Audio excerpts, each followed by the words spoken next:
And you're welcome back to The Pulse. The Ghana Revenue Authority has been tasked to collect a revenue target of 80.2 billion Ghana cedis for 2022. Now, last year, the authority actually exceeded its revenue target and hopes to again meet the 2022 target in spite of the significant leap in the target from that of 2021. Now, as we speak, government is actually in a dire need for revenue due to the tight fiscal space, and it is estimated that less than 12% of Ghana's population pay income tax, a situation which raises questions about how the Ghana Revenue Authority intends to meet this target. But what you have on your screens now are excerpts from the 2022 budget. Government is actually targeting to raise some 100.5 billion. So it is out of that, 80.2 is where the focus is, the tax revenue aspect. But fortunately, there's a breakdown that's coming through on all of this for us. Joining me in studio now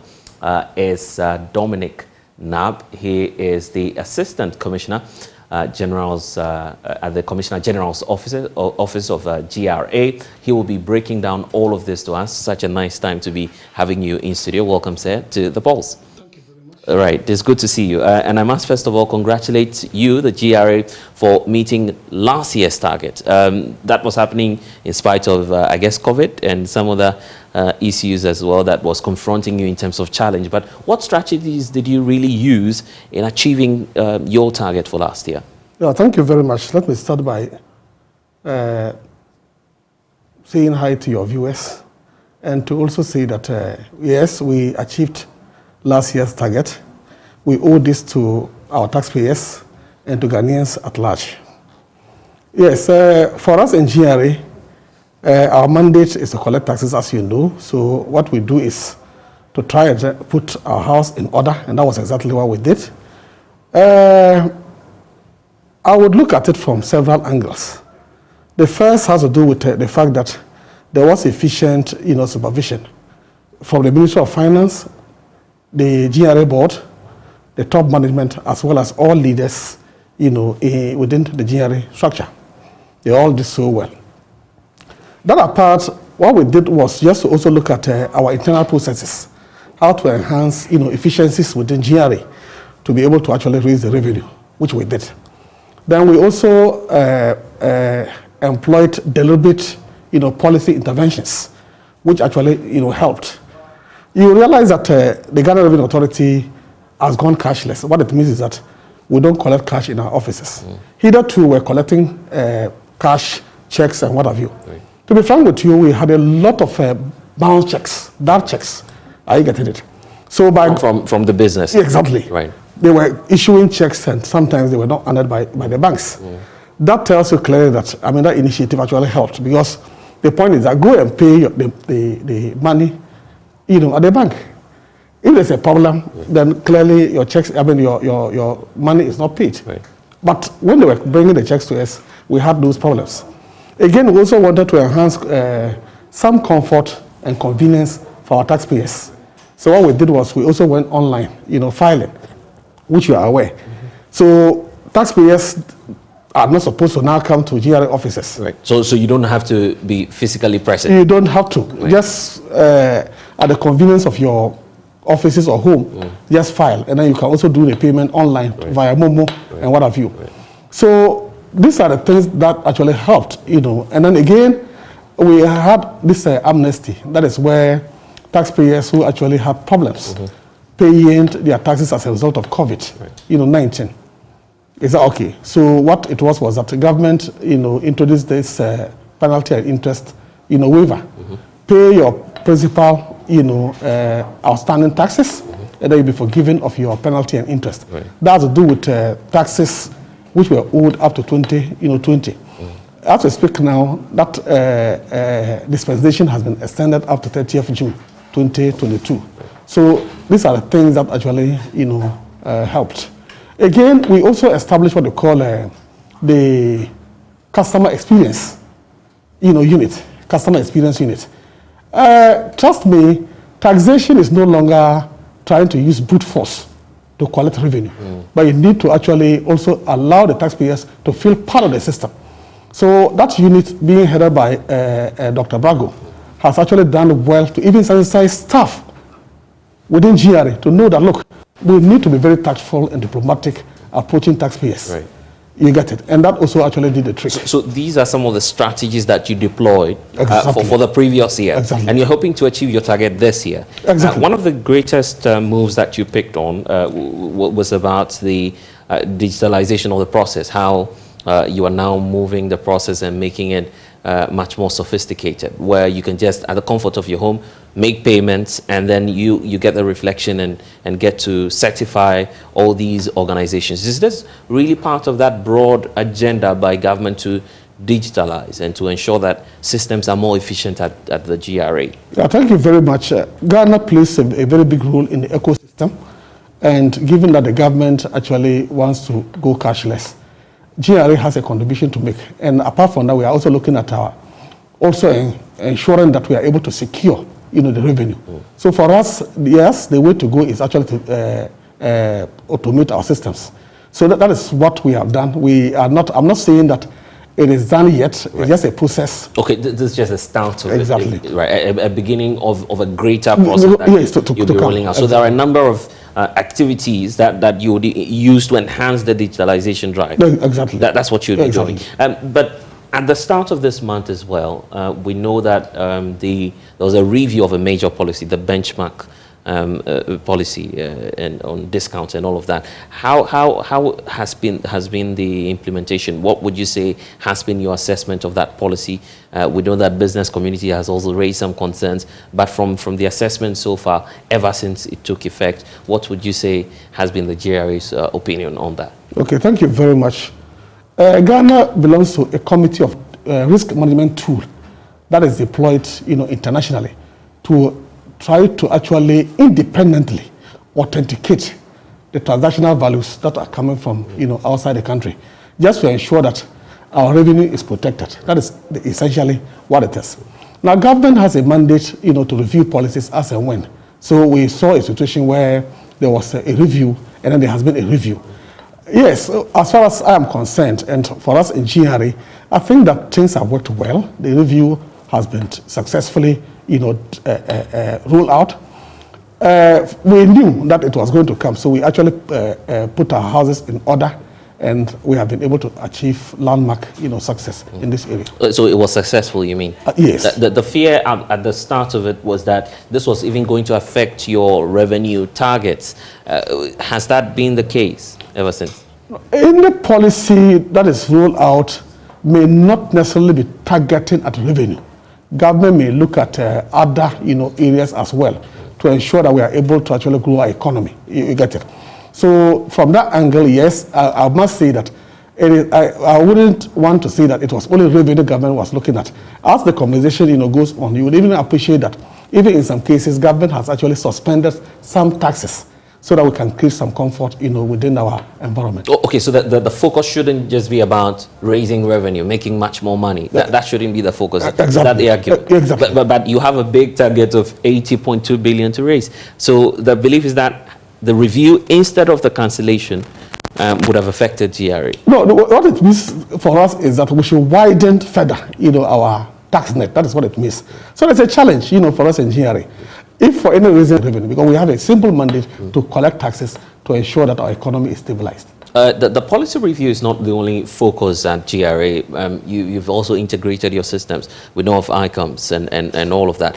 Are these systems being effective in generating the necessary revenue to avoid leakage, to avoid under declaration, and all of these activities that happen within the sector? Would you say that the integration of your system, ICOMS, has actually helped in that regard, that businesses bring the needed revenue? Is that happening? Yes, it has helped so much. Yeah, prior to the introduction of these ICOMS, there was so much furore, from the importing public. And they were looking at the fact that it was going to inconvenience them and may not actually help them deliver. But I think that later events have actually proved to GRA, right, and then the government for that matter. So what it is that the ICOMS, that is the Integrated Custom Management System, has actually created or brought about higher efficiency, if you like. And two, it has also raised revenue. Hitherto, we have some challenges, when it comes to classification, valuation, and then in one clearance. Is that okay? So what it means is that you can't actually see through if there are problems. Again, customers or importers can't also even pay their taxes even before the arrival of their goods. Is that okay? Right. And again, if there are problems with the assessment, they can raise objection and to be determined there and then, even before the goods come. Are you getting it? So you can't largely just say that the ICAMS is indeed an effective tool that's actually helped the system.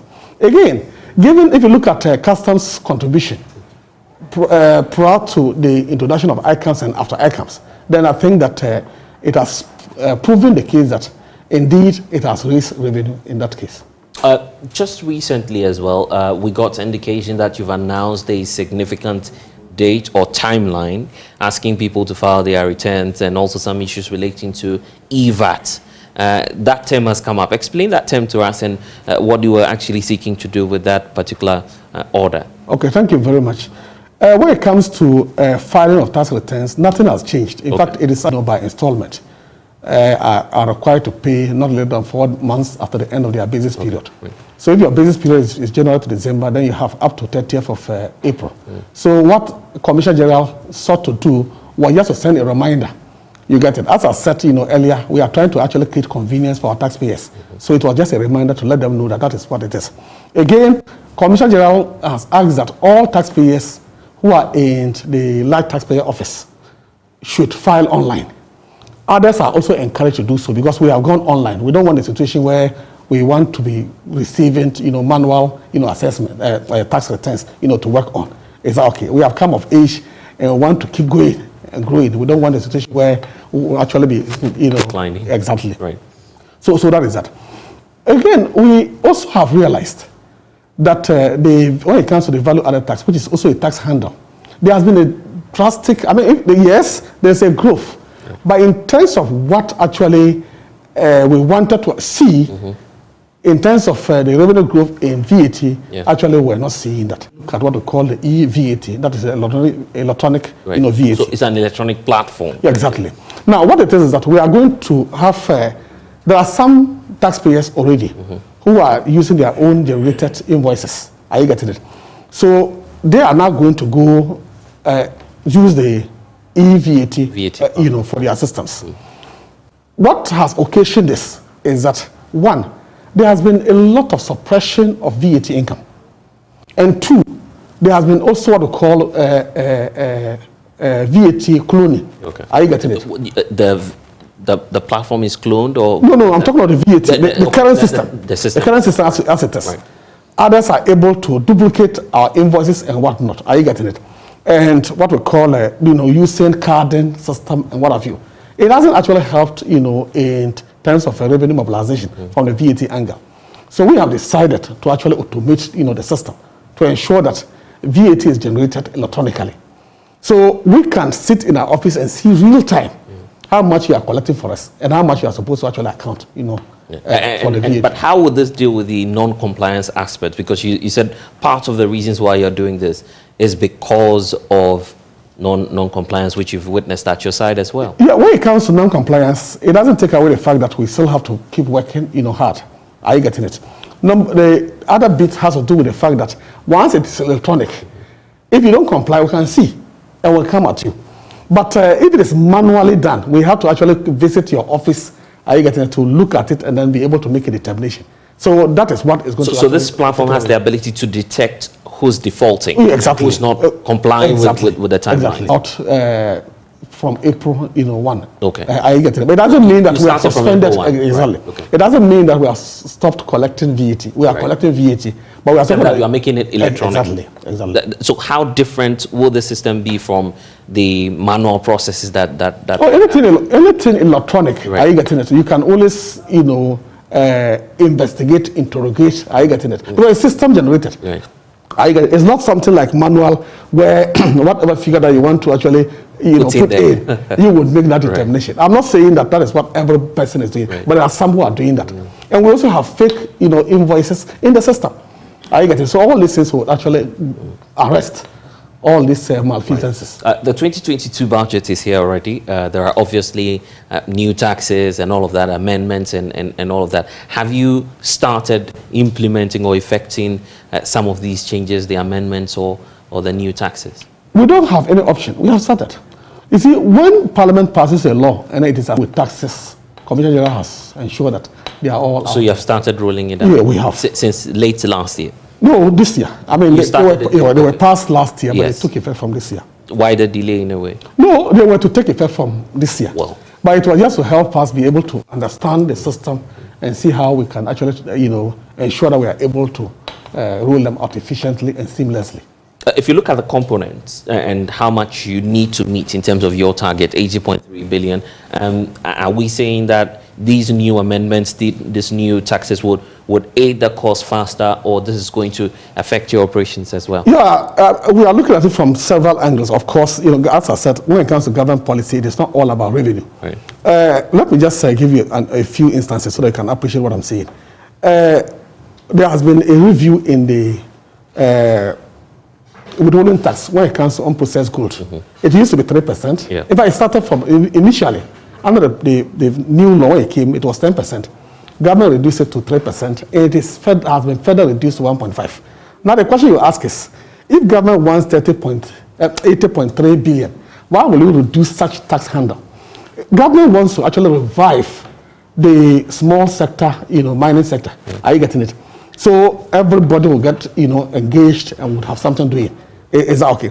And remember, when that happens, then we are going to get the income or the taxes in another form. You get it? Yeah. That is one. Number two, the textile, sector, for example, locally, manufactured textiles, in Ghana, has also been, in fact, government granted them what we call zero-rated regime. What it means is that they will charge VAT, but they will charge VAT at the rate of 0. Their input VAT that they pay will be claimed. So government wants to actually help them be able to create employment. Are you getting it? For the teeming, masses who are unemployed. When that happens, government can get the taxes through what we call their employment income tax. Are you getting it? So these are some of the things. So government, yes, will look at various ways to actually stimulate the growth of the economy. And that will also have some tax effect, as well. The vehicle income tax, we know that some amendments were done to it. It appears that the collection was seized, actually. What's the position of the law now on that piece of legislation? Yeah, you would agree with me that the COVID-19 actually has brought in this week some challenges, for the transport sector as well as other sectors as well. So what government did was that last year, the the vehicle income tax for second, third, and fourth quarter were suspended, meaning they shouldn't pay. Right. But there was a condition. The condition was that pay the first quarter. I get it. Right. And there are some other obligations that you needed to actually, do under the law. Make sure those ones are done before you can actually benefit from it. So the suspension was conditional. Then this year again, first quarter, second quarter, the suspension is still on. I get it. So at the end of the day, government is trying to actually create some comfort for the traveling public. Are you getting it? Yeah, as well as the owners of vehicles. Right, and going forward, we know that you've done some waivers for businesses as well. Explain that to us. Yes, to be frank with you, the COVID-19 actually has brought some challenges for the business community, to the extent that, and the evidence is very clear, that some of them are unable to actually pay their taxes. So government has brought this one as a relief. Is that okay? For them to actually demonstrate, is that okay, that they are prepared to actually pay their principal, and then the interest and penalty, which actually come about as a result of not filing or not paying your taxes, to actually be waived. Is that okay? So when that happens, then it means that the person now has some cash flow to expand, their businesses. You get it? So that is what it is. So we expect that it is up to 30th of June, 2022. We expect that taxpayers should actually come in their numbers and take advantage of it. But let me also say that when it comes to VAT, there has been a change, and we need to actually dramatize that one. You see, either two, retailers and wholesalers were paying their taxes at the rate of 3%. That's what we call the VAT flat rate. But it has now changed. What the law says is that once your turnover exceeds 200,000, but it doesn't exceed 500,000, as a retailer, you would now pay tax at the rate of 3% as a VAT flat rate. But retailers whose turnover exceeds 500,000, they are now going to be on the standard rate. That is, they will charge VAT at a rate of 12.5%. Percent. Now, wholesalers, manufacturers, service providers will now be at a 12.5. So these are the changes that have come as far as the VAT. So your hope is that the businesses will come and pay on time. What happens to those who fail to honor the obligations? The Commissioner General, I mean, you know, he's a pastor. And when it comes to issues of patience and, long suffering, as the Bible will say, those virtues you can always attribute to them. He is not the type who wants to actually use the stick, but would rather would want to use the carrot to encourage. That is how come we are trying to actually ensure that our systems are improved so that taxpayers can, on their own, come and pay their taxes. But having said this, if for any reason, this dispensation is there, the waiver, you fail to take your waiver, then we now come, asking you to pay and you don't want to pay. The system must run. Are you getting it? So we have a commitment. If you look at the Constitution, Article 41G, it says that as citizens, we have a responsibility to ensure that we pay our taxes to the right, institution, and that is Ghana Revenue Authority. So if you don't pay after all this cajoling and trying to actually, ensure that people are voluntarily, able to pay, then we have various tools that we can actually use to enforce. One has to do that. The law says that if you look at the Revenue Administration Act, that talks about name and shame. Commissioner General can do that. 2, you can be prosecuted. 3, we can use what we call a garnishee, orders, and then we can use restraining orders as well. These are all tools at the mercy of the Commissioner General, to use to ensure that. At the start of the conversation, we're just talking about 80.2 billion, which is your target. But last year, 80.3. But last year, we know that you met your target. How much did you raise last year? Last year we got about 57.4 billion. 57.4 billion. Yeah, that was how much we collected by the grace of God. and that exceeded the target? Yes, exactly. So the target was about 57.1 billion. Are you getting it? So at least it was. Was it that easy raising it? Because you're making it look very. Oh, I wouldn't say it was easy. In fact, we had to work hard. If you see the GRA staff working under the blazing sun, it is not easy. We have our custom officers who work at the borders. You get it. Exposed to all vagaries of weather. It is just not easy collecting taxes. You get it. So if we are able to do that, then it tells you the amount of effort is that okay that we have put in to actually be able to raise this. We read recently in the papers that you are embarking on a data collection exercise. How far with that as well? Yeah, so when it comes to tax collection, it's a process. We are always collecting. Are you getting it? Yeah, we don't have a situation where we have a break. So we have to actually pick some data or collect data in respect of properties. Now, let me just hasten to say that when it comes to property taxation, it is not something new. It is something that has been in our laws and we have been enforcing it. Just that the compliance level at a point was going down. So we needed to just go back to the basis. Look at the number of properties, because day in and day out, people are putting up, houses. If it is residential, is that okay? If it is residential, the law it is. So we need to know or to have data, is that okay, to be able to actually estimate how much we are going to get and work, towards it. So it's not something new. We have been doing it. Just that there have been some kind of, if you like, publicity, around it. Yeah. Are you getting it? Yeah. We need to let people actually follow whatever we are doing. You feel it's a concerted effort. It needs to go hand in hand. People need to voluntarily. You don't always have to chase them to pay, to make their obligations. You see, trust me, when it comes to tax payment, nobody should chase you. Because if you really value the peace, I get it, that we are enjoying as a country, if you value the free SHS, if you value, the government policy. Exactly.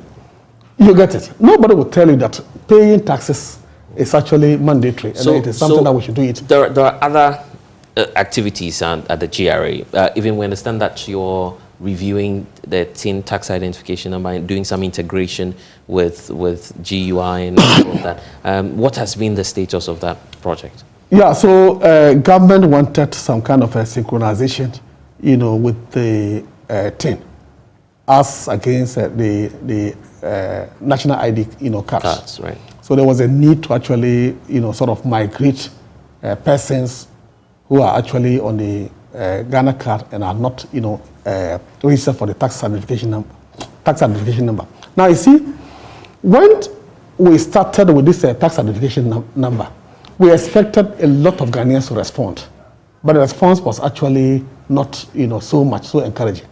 But a lot of people rather, are you getting it, opted for the Ghana card. So with the synchronization, we have been able to actually get a number that is not actually, on our system. Are you getting it? So about 14, all the data, the number was about 14.7. So it makes it easier to track. Yes. So the 14.7, we have identified about 12. Are you getting it? Who are not on our database. So we are trying to actually look at them, to be sure that we are able to get, those who are income earners and are not filing. Remember, the Commission has a duty to identify and to promote compliance. Right. So that is exactly. And has this integration exercise helped to increase your revenue? Integration? Yes, the system you're talking about now. Has it helped to increase? Well, potentially it will, because come to think about it, this number that I'm talking about 12, if we are able to get about 10, are you getting it, who are income earners and potentially are not paying and will pay. Right. You get it? Yeah. Then certainly we should be able to increase the number. Are you getting it? Right. Yeah. Let's talk about the higher net worth category of persons. There are many out there who don't understand that system. When we talk about these categories of people, who are we referring to, and how does the GRA deal with them? Yeah, you see, when it comes to taxation, it is actually based on income. Is that okay? The government will take so much from the rich, a little from the poor, and subsidize for the good of all. Now we have certain persons based on their social standing. Are you getting it? The kind of activities that they do. It doesn't actually commensurate with the taxes that they pay. Are you getting it? Yeah, so that is how come that unit has been established within the GRA, body. To identify such persons, try to look at what they have filed and see their contributions, to society, and see whether there's actually some kind of synchronization. If it is not, then you try to question. You see, the point is that you are trying to look for incomes that probably are hidden. Are you getting it? Let me just give you a typical example.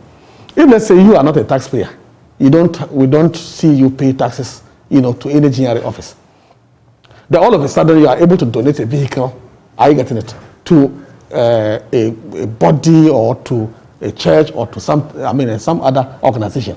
That tells us clearly that you are an income earner.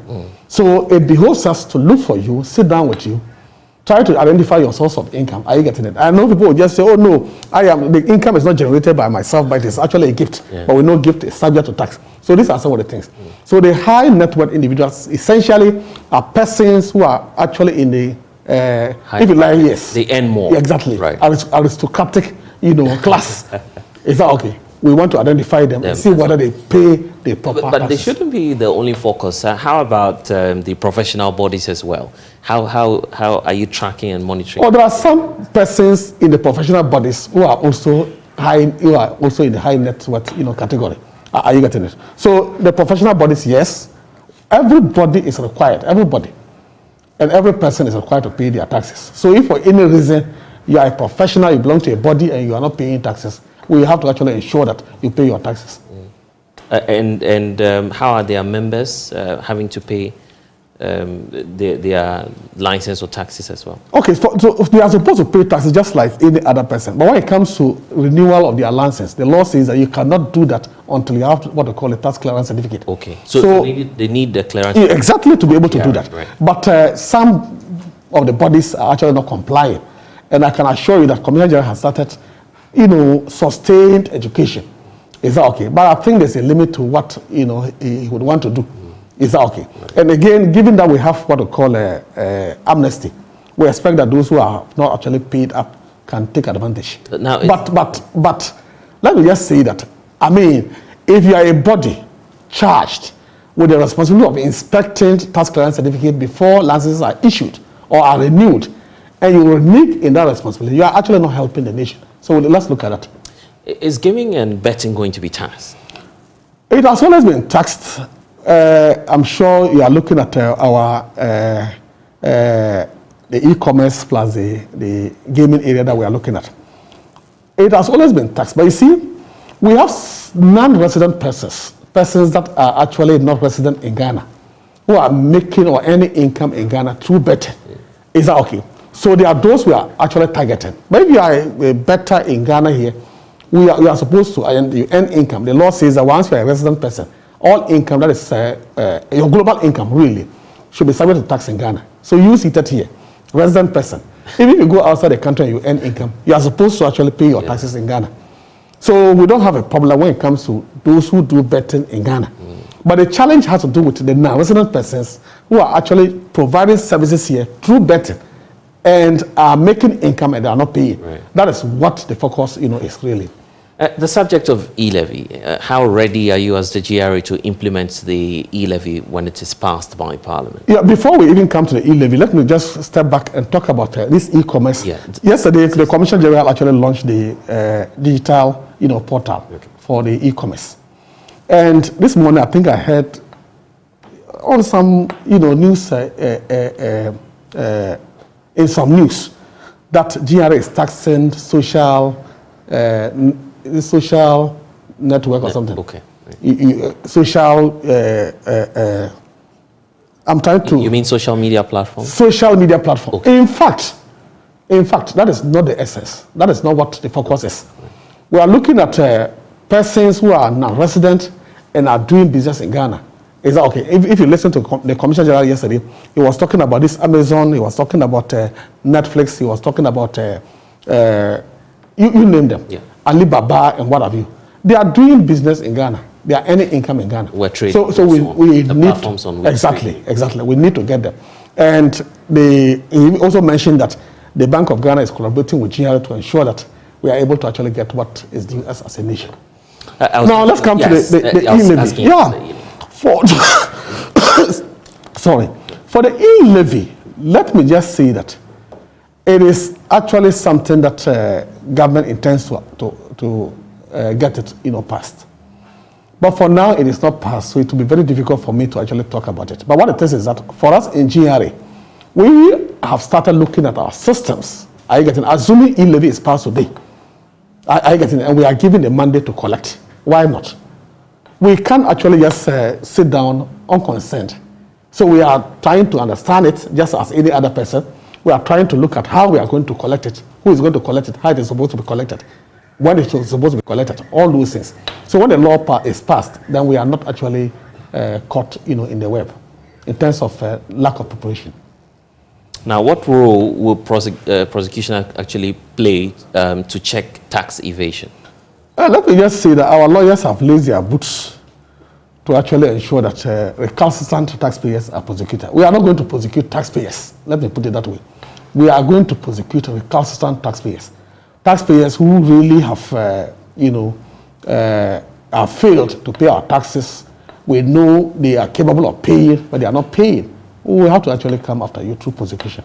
So the prosecution unit in GRA has been set up, highly fueled, waiting to actually do its work. And of course, I'm sure you have heard some few cases that are in court. You get it? Right. Yeah. And there are some claims out there that even your officers are complicit in this. How are you going to address that situation where some of your officers allegedly help other businesses to evade taxes? No, in fact, as an organization, we have a code of ethics. Is that okay? And what the Commissioner has done is that he has actually asked that everybody in GRA should be sufficiently educated about the content of the code of ethics. So if you go against the code of ethics, you are going to be sanctioned. The sanctions are very, very clear. Having said that, there are, to aid, or to ensure that taxpayers actually evade tax, it's a crime. So apart from the internal processes, Commissioner General will also hand it over to the persons who are in charge of crime to ensure that they deal with you. So I'm not sure it is something that the Commissioner General would want to actually tolerate. Right. Yeah. We need to go back to your word to Ghanaians out there. Yeah, so just say that the Ghana Revenue Authority is your partner in development. We are not here to harass businesses. We are here to ensure that whatever income that you earn, you pay. So let's pay to build a better Ghana for all of us. Thank you. Thank you, Dominic, now for joining us here on The Pulse. When we return, we'll talk about the Ghana Month. Stay with us here on the Joy News channel.